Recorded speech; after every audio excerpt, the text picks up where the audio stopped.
A North Carolina bill is gaining national attention tonight, one that could require every public college student across the state to take a course on American history or government.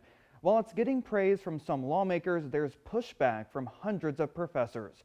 I sat down with the person behind the bill.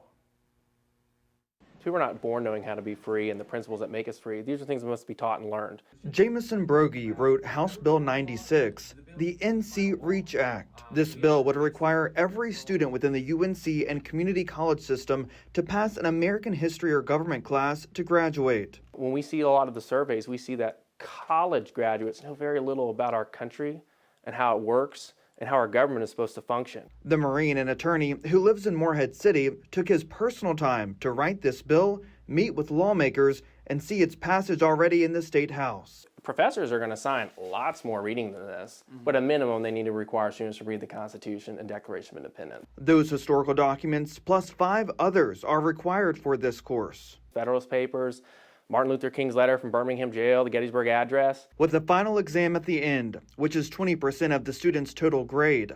The bill states the test must focus on the principles of the documents, perspectives of the writers, and historic context. My message to them is, what type of colleges and what type of universities do you want the UNC system to be? UNC Chapel Hill Associate Professor Michael Palm says this bill is an overreach, violating academic freedom on campuses. The problem here is that there's no place for politicians to determine what should be taught on a college university, let alone how it's taught. And I mean, one of the blatant ironies here is these tend to be the same politicians who are vehemently opposed to government regulation in other industries, but apparently it's okay for them to decide what classes should be taught on UNC campuses. The professors can teach the class however they want. The documents we put in there was a very simple floor. Professor Palm signed an open letter against the bill, along with nearly 700 of his colleagues. We're not just going away and going to let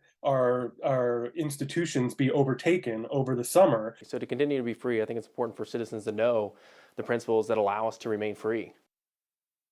Well, the bill passed the House 69-47 and is currently being discussed in the Senate. If it does become law, the course would apply to the next academic year. And if university leaders do not comply, they may lose their job. Broggi says that there are 8 other states with similar laws.